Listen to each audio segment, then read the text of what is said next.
Ruang rapat ber-AC dingin itu mendadak panas. Di depan para direktur, Dimas, pewaris Mahardika Group, dengan angkuhnya melempar proposal proyek komunitas inovatif ke lantai, menyebutnya sampah. Ia cuma tahu hidup mewah, menganggap remeh si Budi Simagang, tak sadar sebentar lagi singgasana kacanya akan hancur lebur.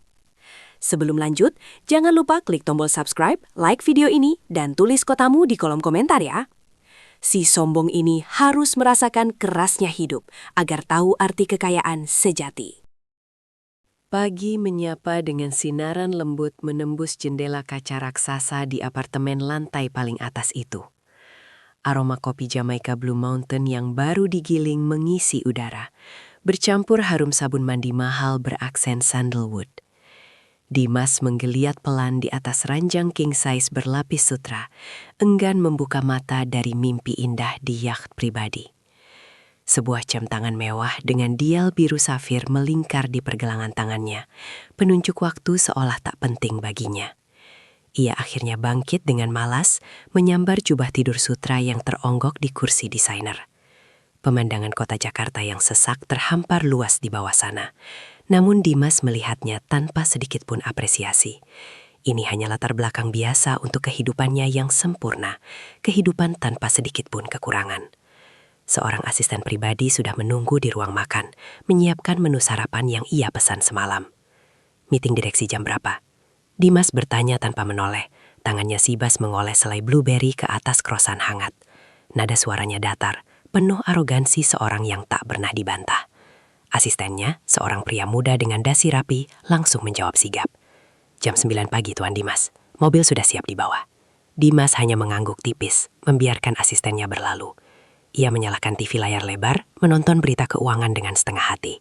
Angka-angka di layar tampak tak berarti. Kekayaan Mahardika Group sudah mengalir dalam darahnya. Tidak ada yang perlu ia khawatirkan. Tidak ada yang bisa mengancam posisinya sebagai pewaris tunggal. Semua orang tahu itu. Dan Dimas menikmati kekaguman bercampur iri tersebut. Di ruang rapat utama Mahardika Group, suasana terasa tegang dan penuh formalitas. Para direktur sudah berkumpul, berbisik-bisik, menanti kedatangan pewaris tahta. Meja mahoni panjang berkilat di bawah lampu gantung kristal yang megah, menampilkan proyeksi data-data finansial penting. Ruangan itu mencerminkan kekuasaan dan stabilitas perusahaan konglomerat.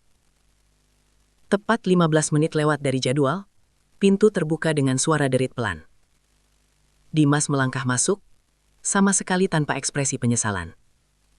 Ia mengenakan setelan jas buatan Italia yang harganya bisa membeli beberapa unit rumah di pinggiran kota. Gerak-geriknya angkuh, sorot matanya menyepelekan semua orang yang menatapnya. "Maaf terlambat, ada sedikit kemacetan," ucap Dimas santai. Padahal, ia baru saja selesai bermain golf virtual di kantor. Ia tak peduli pada tatapan sinis atau helaan napas yang tak terdengar. Dimas menarik kursi paling ujung meja, mengabaikan Pak Bambang, direktur keuangan yang sedang menjelaskan proyeksi pendapatan. Ia malah sibuk memainkan ponsel pintarnya, mengecek notifikasi dari teman-teman klub malamnya. Pak Bambang berusaha melanjutkan presentasinya, namun suaranya sedikit gemetar. Ini adalah dinamika yang selalu terjadi ketika Dimas hadir. Suasana rapat pasti menjadi tidak kondusif.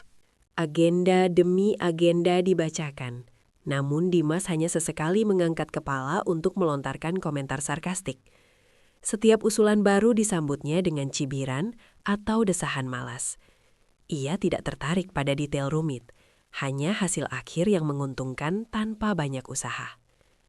Baik, agenda selanjutnya adalah presentasi proposal proyek sosial dari tim magang kita. Saudara Budi, ujar Pak Rahmat, Direktur Operasional, mencoba mencairkan suasana. Sebuah nama yang asing bagi Dimas. Budi? Siapa itu? Ia hanya mengangkat sebelah alisnya, sedikit penasaran pada gangguan baru ini. Seorang pria muda dengan kemeja rapi, namun terlihat sedikit kebesaran, maju ke depan. Budi memegang beberapa lembar kertas lusuh, tampak kontras dengan presentasi digital canggih sebelumnya. Wajahnya menunjukkan gugup, namun sorot matanya penuh keyakinan. Ia memperkenalkan diri dengan sopan, menyebutkan namanya. "Budi, tuan-tuan dan ibu-ibu, saya dari divisi CSR. Dimas tertawa kecil, sengaja keras. CSR? Astaga, masih ada ya yang membuang waktu untuk hal seperti itu? Ia menyilangkan tangan di dada, memandang Budi dengan jizik.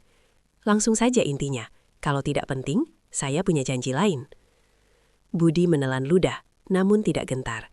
Ia menjelaskan proposalnya tentang pembangunan sistem air bersih di desa terpencil. Ia berbicara tentang dampak positifnya bagi kehidupan warga, potensi pengembangan ekonomi lokal, dan citra baik perusahaan. Suaranya bergetar namun jelas, penuh semangat seorang pemuda idealis. Ia melihat proyek ini sebagai investasi nyata pada kemanusiaan. Dimas menguap lebar, bahkan tidak repot-repot menutup mulutnya. Air bersih? Untuk apa? Kalau mereka butuh, biar mereka beli, katanya enteng. Perusahaan kita bergerak di bidang properti dan investasi, bukan yayasan sosial.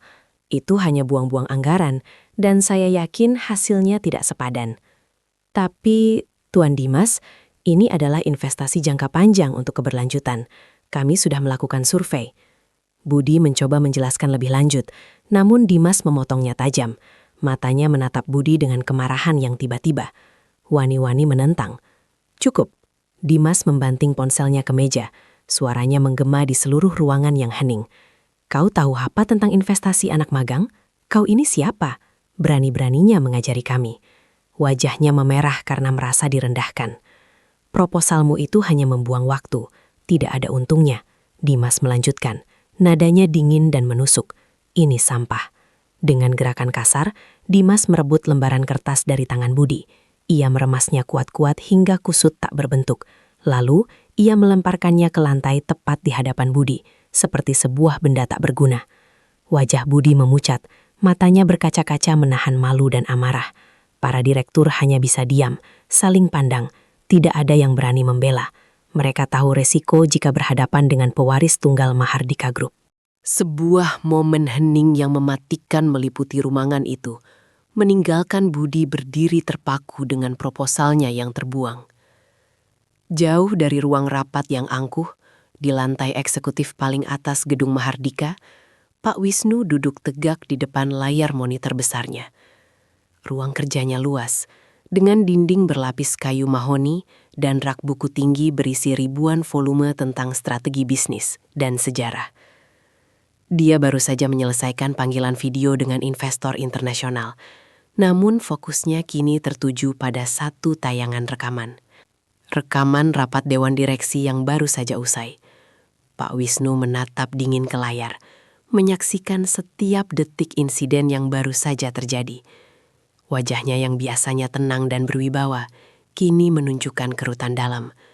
Jemarinya mencengkram erat pena Montblanc di tangannya. Buku-buku jarinya memutih. Dia melihat Dimas, putra tunggalnya, masuk terlambat. Melihatnya menguap, bermain ponsel, dan melontarkan komentar pedas. Lalu, detik demi detik yang paling menyakitkan, saat Dimas merendahkan Budi di depan umum. Pak Wisnu mendengar suara Dimas yang kejam, melihat ekspresi jijik di wajah putranya, dan menyaksikan proposal itu dibuang ke lantai. Matanya terpejam sejenak. Sampah. Satu kata itu menggema di benaknya, sebuah cerminan bagaimana Dimas memandang orang lain. Pak Wisnu merasakan sebuah tikaman di dada. Ia telah mencoba mendidik Dimas dengan segala cara, memberikan fasilitas terbaik, namun sepertinya semua usahanya sia-sia. Anak semata wayangnya telah kehilangan empati dan nilai-nilai yang ia tanamkan. Ini sudah melewati batas kesabaran seorang ayah, batas toleransi seorang pemimpin. Dimas bukan hanya merugikan perusahaan, tapi juga merusak diri sendiri. Sebuah keputusan berat telah matang di benaknya. Sebuah keputusan yang akan mengubah segalanya. Tidak ada lagi jalan lain. Dimas baru saja keluar dari pusat perbelanjaan kelas atas. Tangannya menenteng beberapa tas belanja dari merek desainer perkemuka. Ia baru saja menghabiskan puluhan juta rupiah untuk sepatu dan jam tangan baru. Senyum puas terukir di wajahnya. Setelah rapat yang membosankan itu, ia merasa pantas mendapatkan sedikit hiburan. Ponselnya bergetar, menampilkan nama ayah. Ada apa lagi? Dimas menghela napas malas. Ia mengangkat telepon itu, suaranya sedikit enggan. "Halo ya?" Suara berat Pak Wisnu terdengar dari seberang. "Datang ke kantor sekarang juga. Ada hal penting yang harus kita bicarakan." Nadanya dingin, tanpa basa-basi. Ini bukan permintaan, tapi perintah mutlak. Sesampainya di kantor Pak Wisnu, Dimas langsung merasakan aura berbeda. Ayahnya duduk di balik meja, wajahnya keras dan tanpa ekspresi. Tidak ada senyum, tidak ada kehangatan yang biasanya selalu ia dapatkan. Dimas mencoba bersikap santai. "Ada apa ya? Penting sekali sampai harus membatalkan janji golfku?" Pak Wisnu meletakkan tumpukan dokumen tebal di atas meja, disusul sebuah amplop putih. "Kau sudah melewati batas, Dimas," ucapnya tenang, namun dengan suara yang mengancam. "Ayah sudah melihat rekaman rapat tadi pagi. Perlakuanmu terhadap Budi sungguh memalukan." Wajah Dimas berubah masam.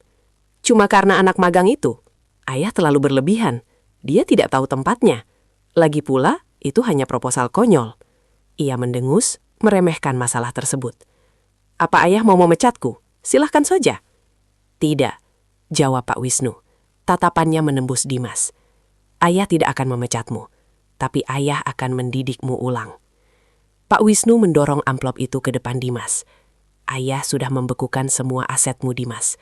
Kartu kreditmu, rekeningmu, mobilmu, apartemenmu, semuanya." Dimas terpaku. Mata dan mulutnya terbuka lebar. "Apa? Ayah gila?" Ia berdiri, nyaris menjatuhkan kursi. "Ayah tidak bisa melakukan ini. Aku putra ayah, pewaris Mahardika." Suaranya meninggi, panik dan tidak percaya. Dunia yang ia kenal tiba-tiba runtuh di hadapannya. "Justru karena kau putra ayah, ini ayah lakukan." Pak Wisnu tetap tenang, sorot matanya tajam. "Kau akan belajar dari nol, tanpa kemewahan, tanpa nama besar." Ia menunjuk amplop putih itu. Di dalamnya ada tiket kereta ke sebuah desa terpencil dan sebuah surat. Dimas merobek amplop itu dengan tangan gemetar. Ia membaca isinya, matanya melebar tak percaya. Sebuah tiket ekonomi ke Sukajaya, nama desa yang belum pernah ia dengar, dan surat perintah. Isinya singkat dan jelas. Bekerja di proyek sosial pembangunan air bersih, dipimpin oleh Budi. "Ini tidak lucu ya?" Dimas berteriak. Suaranya putus asa. "Ayah tidak bisa mengirimku ke tempat terpencil itu, ke proyek si anak magang itu. Ini lelucon." Ia merasa dunia berputar, dadanya sesak. Ketakutan yang belum pernah ia alami merayapinya. "Ini bukan lelucon," kata Pak Wisnu. Berdiri, menatap putranya dengan tatapan penuh kepedihan, namun juga ketegasan baja. "Ini kesempatan terakhirmu, Dimas. Kembali ke sini dengan membawa pelajaran, atau kau tidak akan pernah kembali ke Mahardika Group." Dimas terdiam. Ia menatap surat di tangannya. Wajahnya hancur. Ia ingin berontak, menolak. Tapi ketegasan ayahnya mematikan semua argumen. Seluruh hidupnya dipertaruhkan, dan ia tak punya pilihan lain selain mematuhi. Dimas, pewaris tunggal yang sombong, kini tak punya apa-apa selain tiket kereta dan sebuah surat perintah kerja. Ia akan dikirim ke desa terpencil, tanpa uang, tanpa kemewahan, dan dipimpin oleh seseorang yang pernah ia remehkan. Bagaimana Dimas akan bertahan di lingkungan baru yang asing dan keras, di bawah kepemimpinan Budi yang dulu ia hina? Guncangan dan raungan mesin mobil yang melaju membelah malam menjadi iringan yang menyakitkan bagi Dimas. Bola matanya perih, memantulkan pijar lampu kota yang kian menjauh di balik kaca jendela. Tadi ia berteriak, mengancam, memohon, namun tak satupun kata-kata itu mampu mengubah kenyataan pahit yang kini membelenggunya. Ayahnya, Pak Wisnu, telah menjatuhkan palu godam paling kejam dalam hidupnya, menghempaskannya dari singgasana kaca menuju entah kemana, tanpa sepeser pun uang di saku celana mahalnya. Hanya ada selembar kertas lusuh, sebuah surat perintah yang diselipkan paksa ke tangannya sebelum pintu mobil tertutup rapat, menjebloskannya ke dalam ketidakpastian. Pagi menyingsing perlahan, membawa serta kabut tipis dan udara dingin yang menusuk tulang. Mobil yang membawanya terus melaju, tak lagi di jalan tol mulus, melainkan di jalanan berbatu yang memaksa tubuhnya terombang-ambing tak nyaman. Aroma polusi kota telah lama berganti menjadi bau tanah basah dan dedaunan hutan. Sinyal ponselnya padam total sejak setengah jam yang lalu, membuat layar iPhone teranyarnya tak lebih dari sekadar seonggok kaca dan logam mati. Kepanikan mulai merayap naik, dingin dan mematikan, menjepit badannya. Ia memaksakan diri membuka aplikasi peta, namun hanya ada garis-garis putus yang menunjukkan ia kini berada di area tanpa jaringan. Ia mencoba menyalakan data seluler, mencoba melakukan panggilan, semuanya sia-sia. Tawa sarkastis meluncur dari bibirnya, kering dan pahit. Sebuah kartu kredit platinum yang dulu bisa membuka pintu apa saja di seluruh dunia, kini tak lebih berharga dari selembar daun kering di kantongnya. Setelah perjalanan yang terasa tak berujung, mobil akhirnya berhenti di depan sebuah pelang kayu pua, bertuliskan "Selamat datang di Desa Sukajaya". Pelang itu miring, sedikit rapuh, dan seperti ditelan lumut di beberapa bagian. Kanan kirinya terhampar sawah hijau yang membentang luas, diselingi gubuk-gubuk sederhana beratap jerami. Tak ada bangunan bertingkat, tak ada lampu jalan mewah, apalagi gedung pencakar langit. Hanya tanah merah berdebu yang membentang ke segala arah, dan jalan setapak yang samar-samar. Dimas turun dari mobil. Kakinya terasa kaku. Matanya menyatu sekeliling, mencari indikasi kehidupan modern yang familiar. Nihil. Bahkan tak ada warung kopi yang terlihat bersih. Apalagi restoran fine dining. Ini di mana? Tanyanya kepada sopir yang kini sibuk menurunkan ransel dan kopernya dari bagasi. Nada suaranya penuh keraguan. Tak percaya akan pemandangan di hadapannya. Desa Sukajaya, Den. Sesuai alamat di surat Bapak Wisnu. Jawab sopir itu. Wajahnya tanpa ekspresi. Dimas buru-buru merogoh sakunya. Mengeluarkan dompet kulit asli, yang di dalamnya tersimpan setumpuk kartu kredit, dan uang tunai yang jumlahnya dulu ia anggap recehan. Ia mengeluarkan selembar 100 ribuan, yang ia kira adalah yang terbesar. Ini, kau bisa antar aku kembali ke kota? Berapapun hargamu. Akan kutambah nanti kalau sudah sampai. Sopir itu menatap uang di tangan Dimas, lalu ke arah jalanan desa yang berdebu. Ia menggeleng pelan. Maaf, Den, tugas saya hanya mengantar sampai sini. Lagi pula bensin sudah pas-pasan, dan jalanan di depan sana hanya bisa dilewati motor trail atau jalan kaki. Taksi online pun tak masuk ke sini. Pernyataan itu bagai tamparan keras. Dimas menatap tak percaya saat mobil itu memutar balik, meninggalkan kepulan debu di belakangnya, menghilang di balik tikungan jalan. Ia kini benar-benar sendiri, sepi. Hanya ada suara jangkrik yang mulai berani bersahutan di tengah rimbun pepohonan. Ranselnya berisi pakaian seadanya yang dipaksa ayahnya, dan koper kecil berisi beberapa pakaian branded dan perlengkapan pribadinya yang tak banyak berarti di sini. Sesaat kemudian, sebuah motor ojek tua muncul dari arah desa. Pengendaranya seorang pria paruh baya dengan caping lebar di kepala. Ia berhenti di samping Dimas, menatapnya dengan pandangan ingin tahu. "Den Mas Dimas ya?" Tanyanya ramah, logat Sundanya kental. "Saya Mang Ujang, disuruh Budi menjemput. Ikut saya, Den." Dimas mengernyit. "Budi? Maksudmu Budi yang itu?" Kilas balik adegan di ruang rapat itu kembali berkelebat di benaknya. Rasa malu dan marah bercampur jadi satu. Ia masih merasa bahwa semua ini adalah lelucon kejam yang dirancang untuk mempermalukannya. "Tidak, aku tidak akan ikut. Aku akan mencari cara kembali ke kota." Mang Ujang hanya tersenyum tipis, memperlihatkan deretan giginya yang agak kekuningan. Silahkan saja, Den. Tapi kalau sampai malam belum ketemu Mang Ujang lagi, nanti tidur di mana? Di gubuk sawah?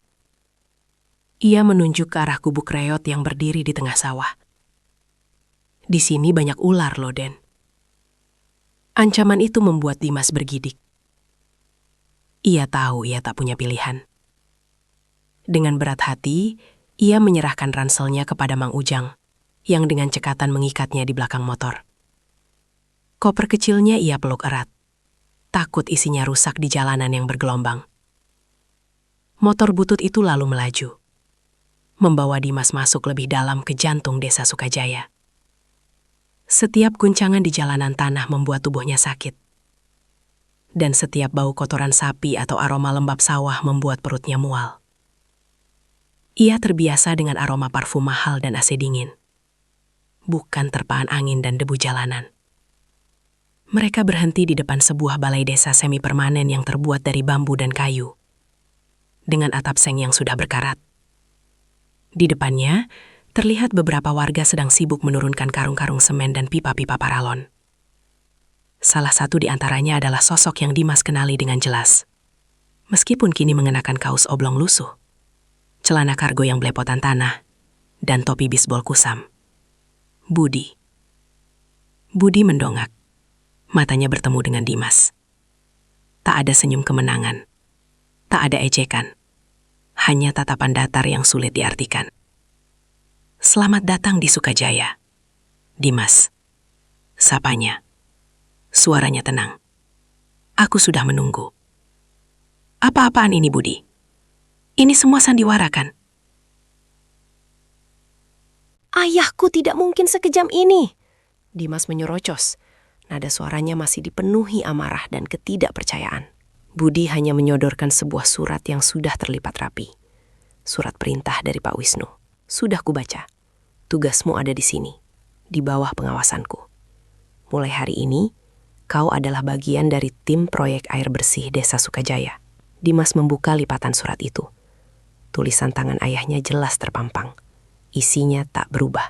"Dimas, kau akan bekerja di bawah Budi. Dia adalah atasanmu. Ikuti semua instruksinya. Tanpa gaji, tanpa fasilitas. Sampai kau mengerti apa arti kerja keras dan kemanusiaan. Ini bukan hukuman. Ini pelajaran." Tangannya bergetar, meremas surat itu hingga lusuh. Ia melirik Budi, yang kini menatapnya dengan sorot yang tak bisa ia bantah. "Oke, Dimas," kata Budi, tanpa basa-basi. "Kita tidak punya waktu untuk drama. Kita harus selesaikan pemasangan pipa di seberang sungai sebelum hujan turun lagi. Kau bisa mulai dengan membantu Pak Maman mengangkat karung semen itu." Ia menunjuk tumbukan karung seberat 50 kilogram yang terlihat menjulang di samping Dimas.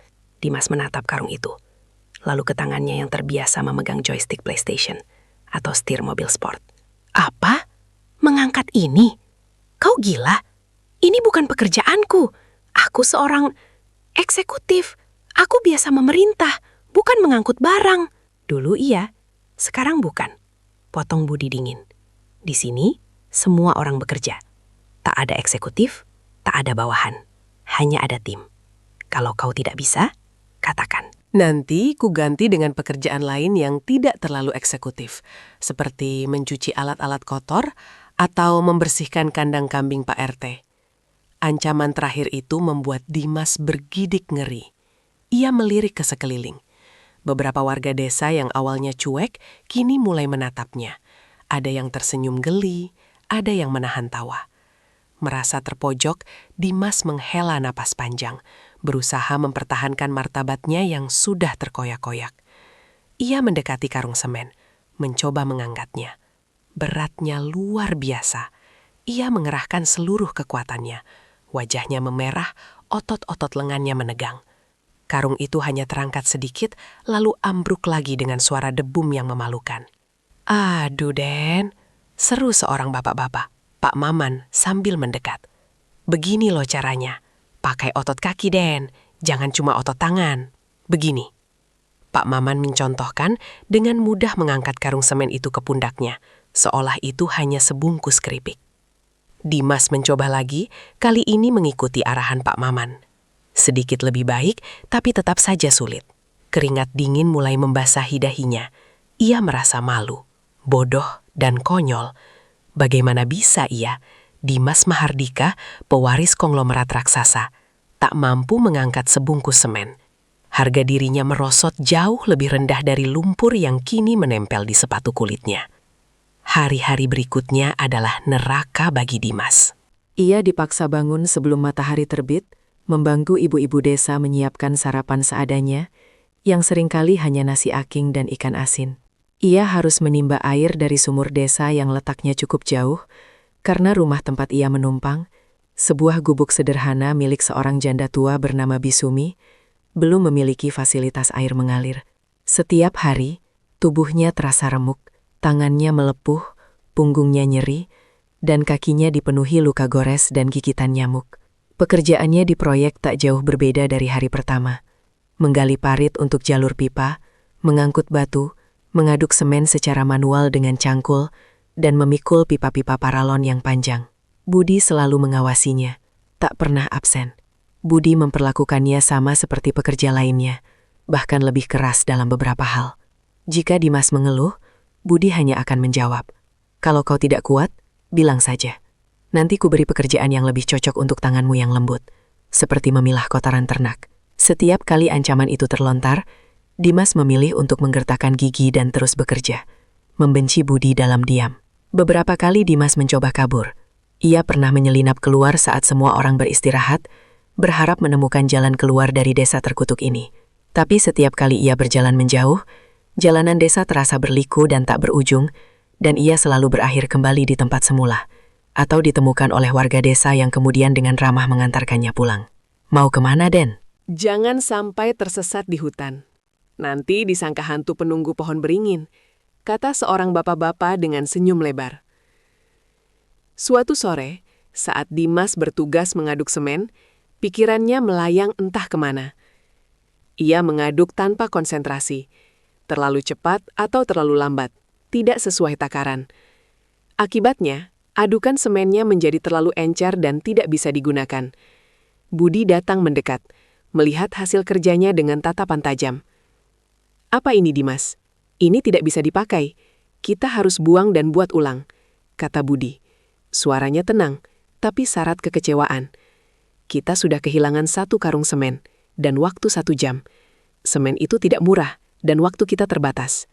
"Itu hanya semen, Budi. Berapa sih harganya? Nanti ku bayar 10 kalinya." Dimas membentak. Kesombongannya kembali muncul. Ia merasa direndahkan. Budi menatapnya lurus. "Ini bukan tentang harganya, Dimas. Ini tentang kepercayaan, tentang tanggung jawab. 1 karung semen ini bisa jadi berarti 1 meter pipa tambahan, yang berarti lebih banyak rumah yang bisa mendapatkan air bersih. Kau pikir warga desa ini bisa membeli semen kapanpun mereka mau? Mereka menyisihkan dari hasil panen yang tak seberapa, dari keringat mereka. Kau tidak bisa seenaknya." Kata-kata Budi menohok jantung Dimas. Ia ingin membalas, ingin mengatakan Budi tidak tahu apa-apa tentang nilai uang, tentang skala bisnis yang ia geluti. Tapi melihat wajah Budi yang tulus, dan kemudian melihat wajah-wajah letih warga desa yang ikut menatapnya, ia merasa tenggorokannya tercekat. Untuk pertama kalinya, ia merasa bersalah. Namun perasaan itu hanya sekelebat. Egonya masih terlalu tebal. Ia terus membuat kesalahan. Sebuah palu godam lepas dari genggamannya dan hampir mengenai kepala seorang anak kecil. Ia menjatuhkan ember berisi air bersih yang susah payah ditimba. Ia merusak beberapa perkakas karena tidak tahu cara menggunakannya dengan benar. Setiap kali Budi akan menegurnya dengan tegas, namun tidak pernah memarahinya secara pribadi. Budi selalu menjelaskan dampak dari kesalahannya pada proyek dan pada warga desa. "Kita membangun ini untuk mereka, Dimas," kata Budi suatu malam, saat mereka berdua duduk di balai desa, menyusun jadwal untuk esok hari. "Mereka percaya pada kita. Setiap tetes keringat kita, setiap batu yang terangkat, itu berarti harapan bagi mereka." Dimas mendengus. "Harapan? Aku di sini hanya dihukum, Budi. Ayahku mengira dengan begini aku akan berubah. Omong kosong." "Pak Wisnu hanya ingin yang terbaik untukmu," Budi menjawab, tanpa emosi. "Mungkin caranya saja yang kau anggap keras. Tapi coba kau pikir, apa yang kau dapatkan dari semua kemewahan itu? Kepuasan? Atau hanya kesenangan sesaat?" Dimas terdiam.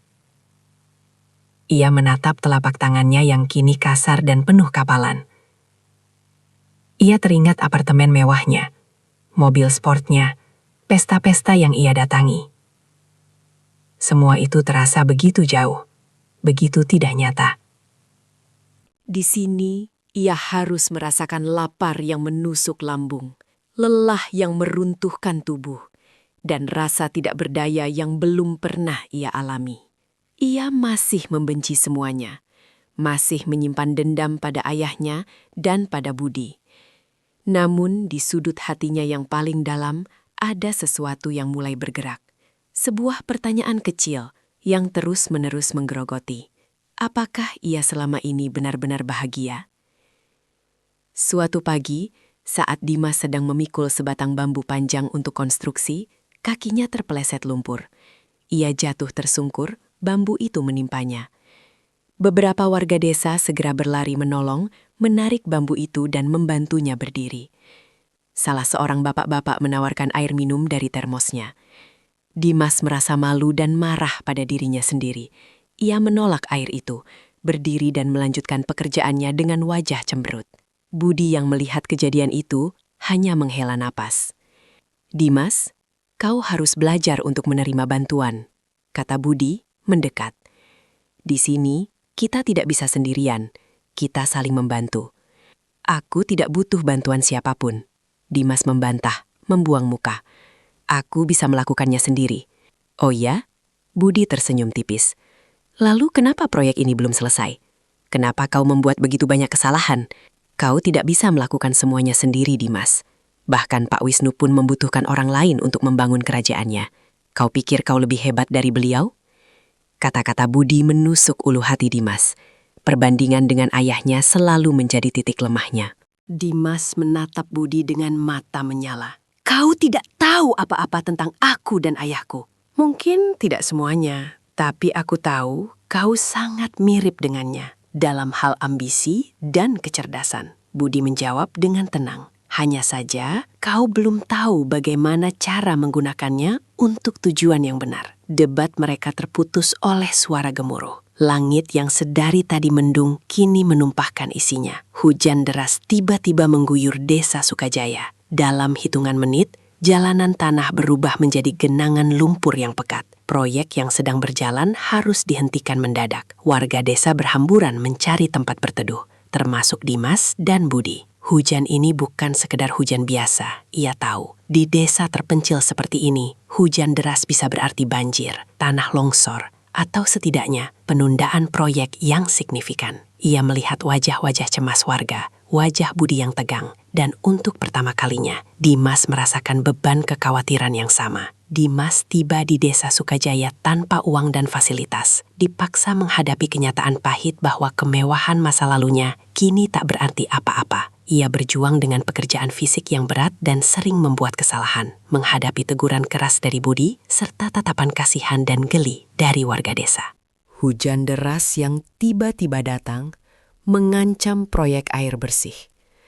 Dan untuk pertama kalinya, Dimas merasakan kekhawatiran yang sama seperti Budi dan warga desa. Menyadari bahwa ia kini terperangkap dalam masalah yang lebih besar dari sekedar ego pribadinya. Angin dingin yang menusuk tulang, diikuti rintik hujan yang semakin lama semakin deras, adalah simfoni baru yang kini akrab di telinga Dimas. Ia telah belajar bahwa setiap suara alam di Sukajaya punya arti. Gemuruh dari kejauhan bukan lagi hanya suara alam yang menenangkan, melainkan pertanda potensi bahaya. Setelah berminggu-minggu bergulat dengan cangkul berkarat, mengangkut bebatuan yang licin, dan mengaduk semen hingga ototnya kejang, Dimas memang merasa lelah hingga kesumsum. Namun, kelelahan itu kini disertai sedikit kepuasan. Lingkungannya memang jauh dari hiruk-pikuk kota, namun otaknya mulai terasa lebih jernih, meskipun masih sering berteriak protes. Namun, ketenangan itu segera pecah. Hujan deras yang mengguyur tanpa henti selama 2 hari berturut-turut, menjelma menjadi bencana yang tak terduga. Sungai yang biasanya tenang, kini meluap ganas, mengubah jalan setapak menuju desa, menjadi lumpur pekat yang tak bisa dilalui. Kabel-kabel listrik darurat yang selama ini menjadi sumber penerangan terbatas warga desa, putus diterjang dahan pohon yang tumbang, membuat kegelapan pekat semakin mencekam. Puncaknya, laporan dari salah satu warga tentang pipa utama proyek air bersih mereka yang baru setengah jadi, pecah di titik terendah yang paling sulit dijangkau, seolah menjadi pukulan telak. Sumber air bersih yang selama ini menjadi harapan, kini kembali terancam. Keputusasaan mulai merayapi wajah-wajah letih di Balai Pertemuan Desa Sukajaya. Beberapa ibu mulai menitikkan air mata. Anak-anak menatap sendu, sementara para bapak terdiam dengan sorot mata kosong.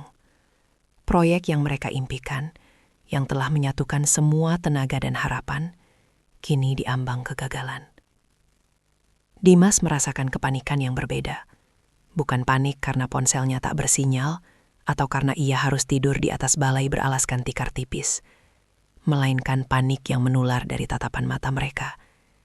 Rasa takut akan kehilangan harapan yang baru saja ia rasakan, meskipun masih samar, menghantamnya telak. Ia sempat terpikir untuk kabur, ide gila yang sering melintas di benaknya setiap kali ia merasa terdesak. Untuk apa ia berjuang di sini?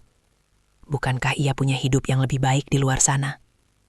Ia merogoh saku celananya, mencari surat perintah Pak Wisnu yang selalu ia bawa. Kertas usang itu kini terasa seperti borgol, bukan lagi sekadar peringatan. Jemarinya meraba teks yang pernah ia kutuk. Belajarlah empati, Dimas. Sebuah kalimat yang dulu ia anggap omong kosong, kini bergaung begitu nyata. Ia mendongak, menatap Budi yang terlihat jauh lebih tegang dari biasanya. Pemuda itu berusaha menenangkan warga, menjelaskan skenario terburuk, namun suaranya pun terdengar sedikit parau.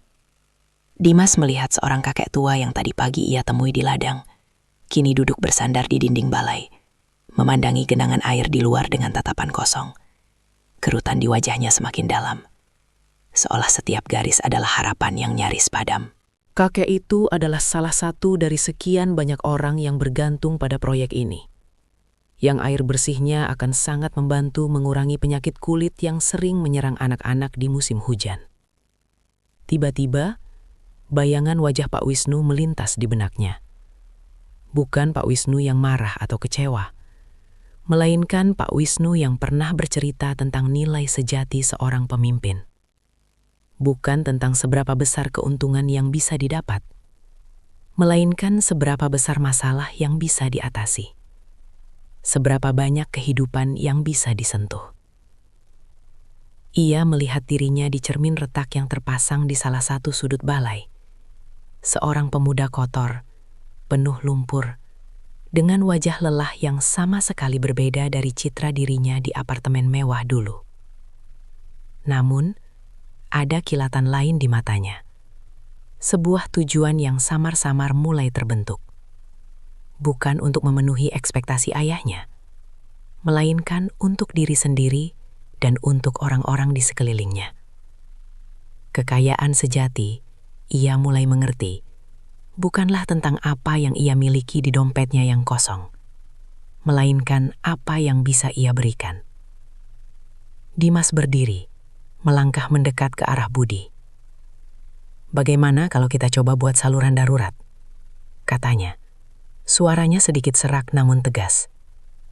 "Kita tidak bisa menunggu bantuan datang. Jalanan putus, logistik mustahil. Kita harus bergerak dengan apa yang kita punya." Warga menatapnya, terkejut dengan perubahan nada dan inisiatifnya. Budi mengangkat alisnya, seolah tidak percaya dengan apa yang baru saja didengarnya. "Saluran darurat," Budi bertanya, "Bagaimana caranya? Material kita terbatas, pipanya pecah di lokasi yang sangat sulit, dan arus sungai sangat deras." Dimas menunjuk peta proyek yang tergambar di papan tulis usang. "Kita tidak punya pipa baru, tapi kita punya bambu dan terpal yang cukup banyak. Kita bisa buat semacam jembatan air sementara dari bambu, mengalirkan air dari bagian sungai yang lebih tinggi, melewati titik pecah, dan menampungnya di penampungan darurat yang dilapisi terpal. Itu hanya solusi sementara, tapi cukup untuk beberapa hari sampai kita bisa perbaiki pipa utama." Idenya memang gila, tapi logis. Ini adalah pemikiran strategis yang sering ia dengar di ruang rapat, kini diaplikasikan ke masalah nyata di lumpur. Dengan cepat, Dimas mulai memimpin, mengorganisir warga dengan pembagian tugas yang efisien.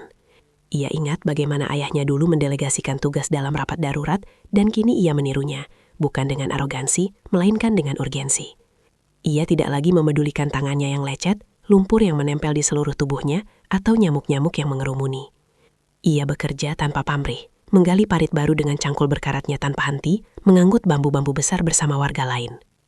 Bahkan, ketika ia melihat persediaan makanan dan obat-obatan desa mulai menipis karena jalanan terputus, ia tanpa ragu melepas jam tangan mewahnya yang tersisa, satu-satunya simbol kemewahan yang masih melekat di pergelangan tangannya. Pak Kades, katanya dengan suara mantap. Tolong jual ini di desa tetangga yang lebih mudah dijangkau lewat jalur sungai. Uangnya untuk beli makanan dan obat-obatan penting. Proyek ini tidak akan berjalan kalau warga sakit dan lapar. Pak Kades menatapnya tak percaya.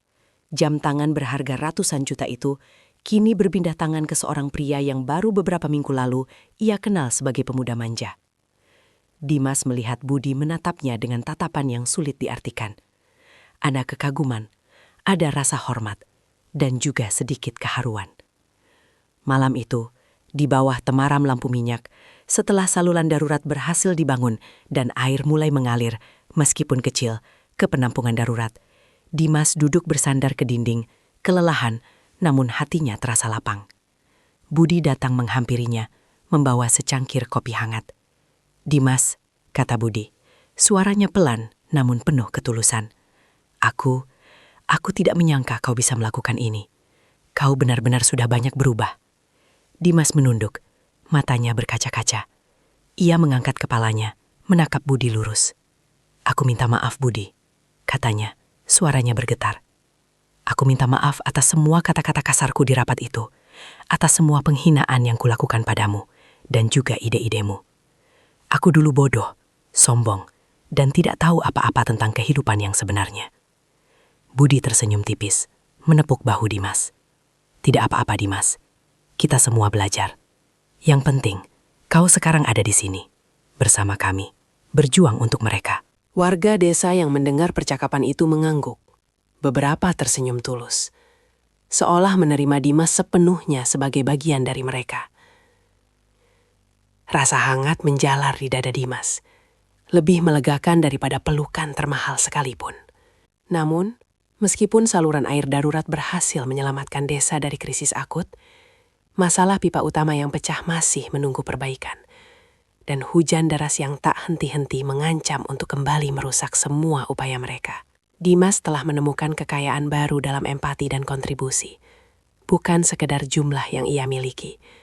Dan telah meminta maaf atas kesombongannya di masa lalu. Saluran air darurat berhasil menyelamatkan desa dari krisis akut. Namun masalah pipa utama yang pecah masih menunggu perbaikan.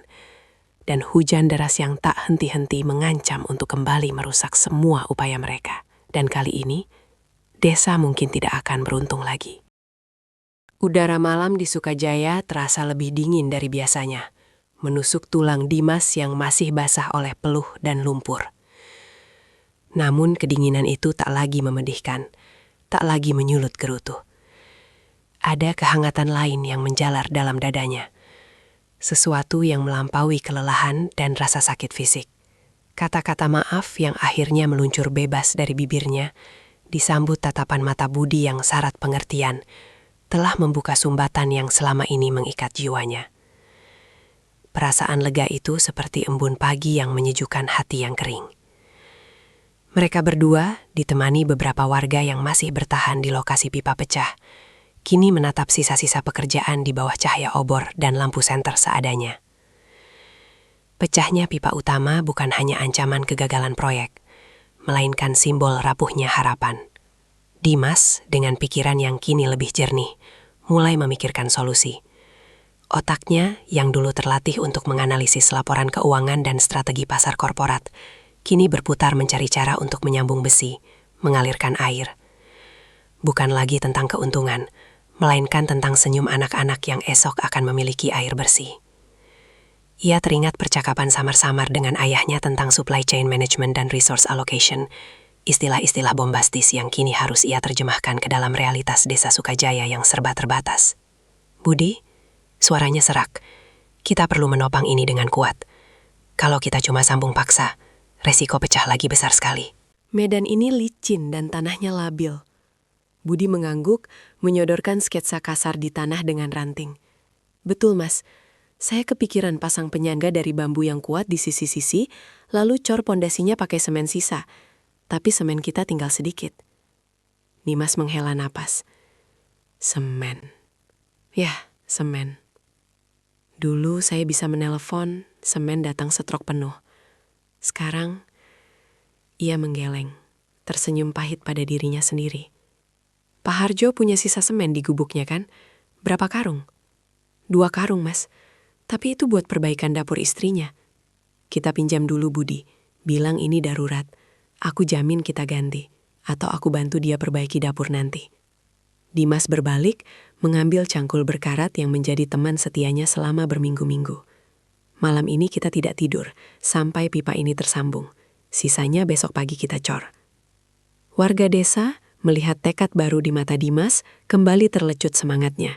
Mereka bekerja bahu-membahu, menggali di bawah gemuruh air yang masih merembes, memperkuat pondasi, dan akhirnya, dengan bantuan Budi yang cekatan, berhasil menyambungkan kembali pipa-pipa itu.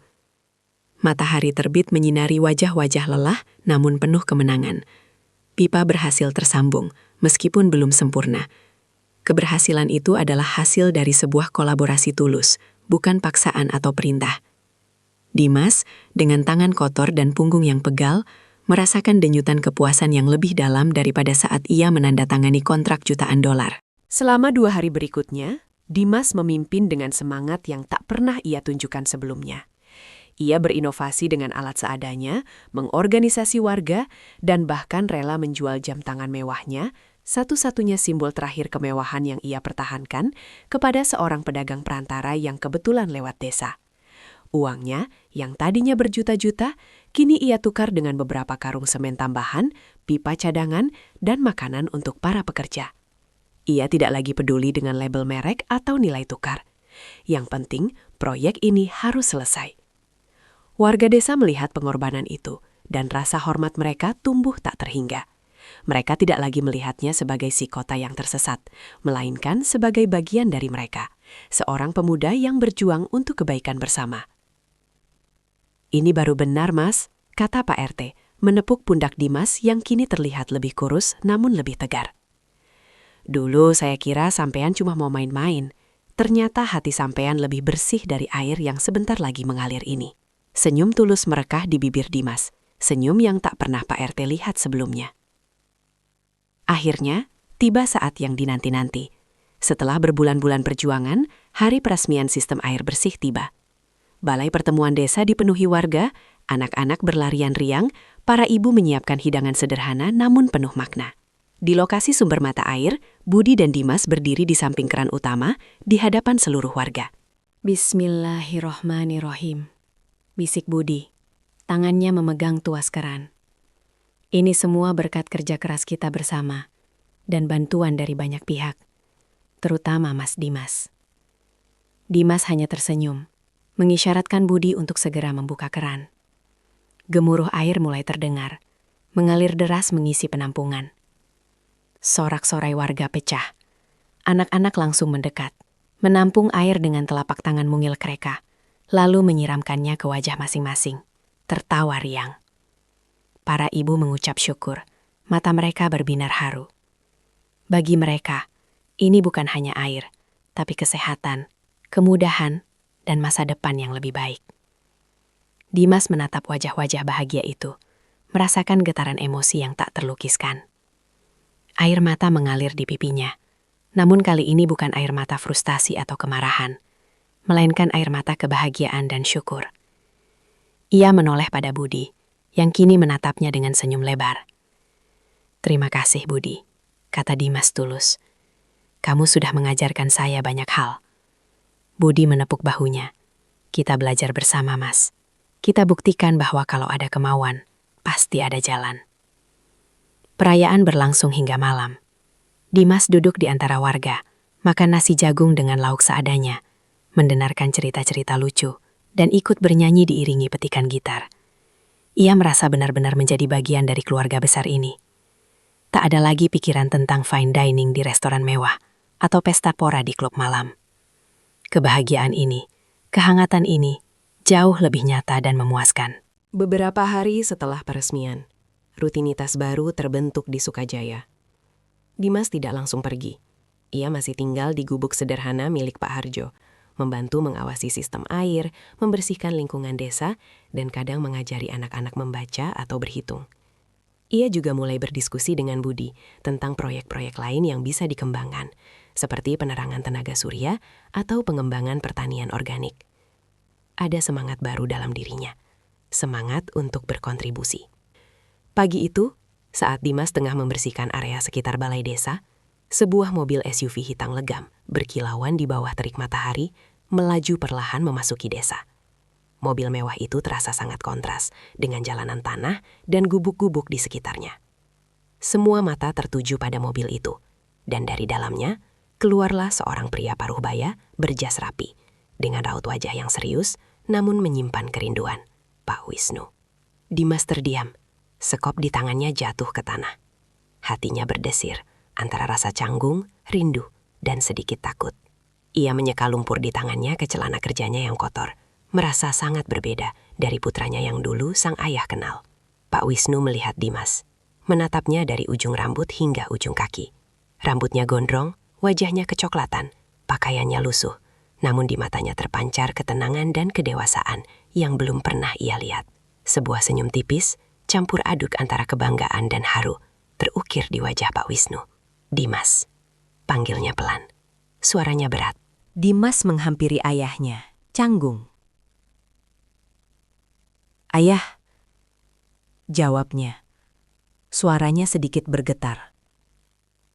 Dibandingkan kebahagiaan yang aku dapat di sini, Pak Wisnu mengeluarkan sebuah amplop dari saku jasnya. "Ayah datang bukan hanya untuk melihatmu, ayah datang untuk menawarkan pilihan."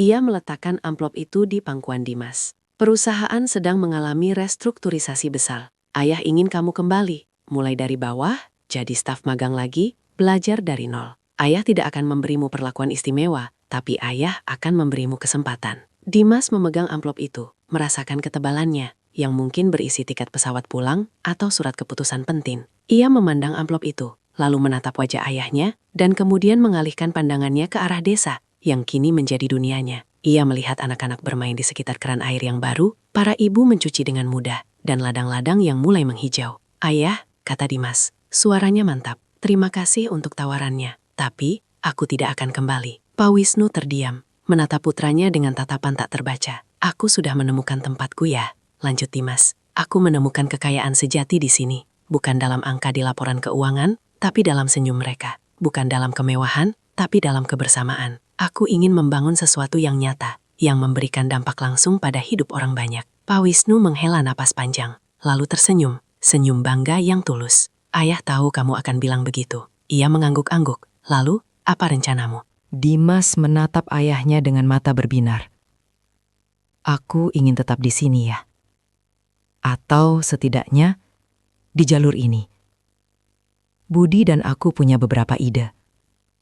Sistem tenaga surya untuk penerangan, program pendidikan untuk anak-anak, mungkin juga pengembangan potensi agrowisata desa.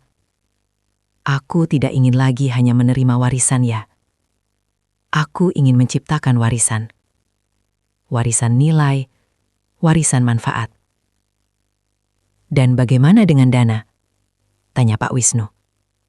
"Proyek seperti itu butuh modal." "Aku tidak meminta ayah memberiku uang ya," kata Dimas tegas. "Aku ingin ayah berinvestasi. Investasi pada proyek-proyek ini, bukan kepadaku. Aku akan menyusun proposalnya, menghitung proyeksinya, dan bertanggung jawab penuh. Anggap saja ini bagian dari CSR perusahaan Mahardika Group. Tapi aku yang akan mengelolanya langsung di lapangan, dengan pengawasan ketat dan laporan transparan." Pak Wisnu bangkit dari duduknya, mendekati Dimas, dan kembali memeluknya erat. Kali ini, air mata mengalir dari mata Pak Wisnu. "Putraku," bisiknya, "ayah sangat bangga padamu." kamu telah menjadi pria sejati. Hari itu, Dimas tidak kembali ke singgasana kaca.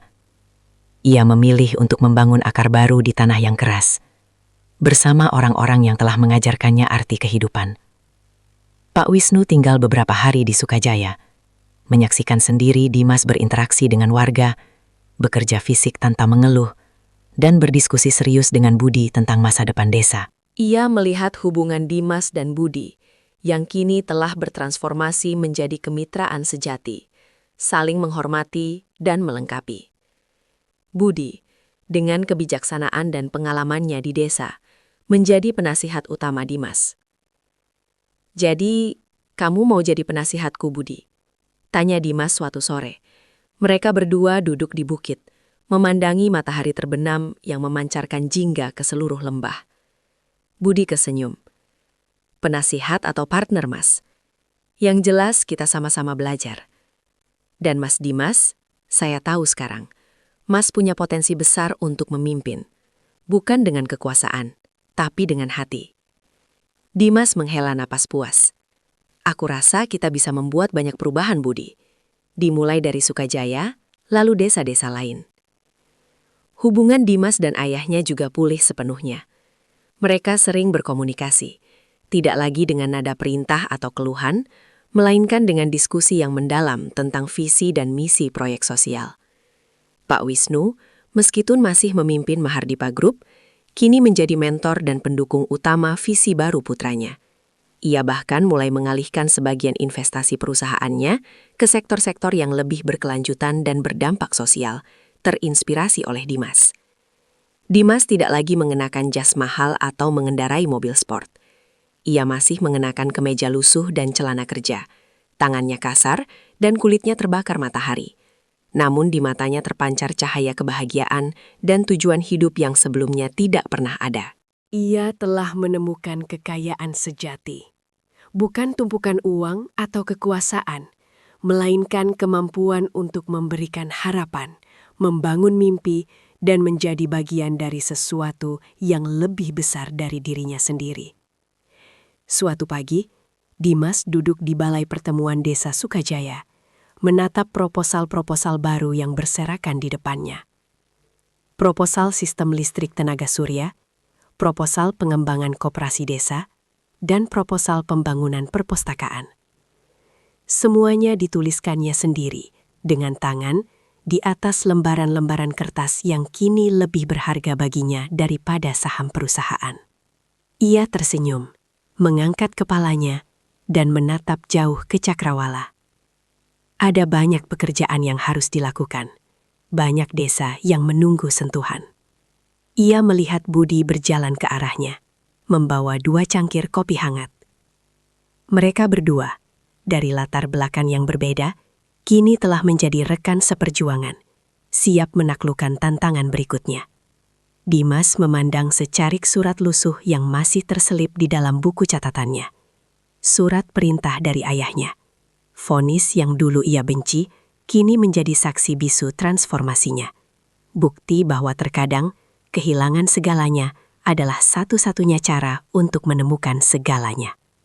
Dimas, yang dulu hanyalah pewaris tak berdaya yang tenggelam dalam kemewahan, kini telah bangkit sebagai seorang pemimpin sejati yang siap membangun jembatan antara dua dunia, menjalin harapan bagi mereka yang terlupakan, dan terus menorehkan jejak-jejak kebaikan yang tak terhingga. Namun, perjalanan seorang pionir tak pernah berakhir. Selalu ada tantangan baru, selalu ada pertanyaan tentang seberapa jauh tekadnya mampu membawa perubahan. Proyek air bersih telah berhasil diselesaikan, membawa kehidupan baru bagi desa Sukajaya, dan mengukir transformasi mendalam dalam diri Dimas yang kini memilih jalan pengabdian. Pak Wisnu, setelah melihat perubahan putranya secara langsung, memberikan restu dan dukungannya untuk proyek-proyek sosial Dimas selanjutnya.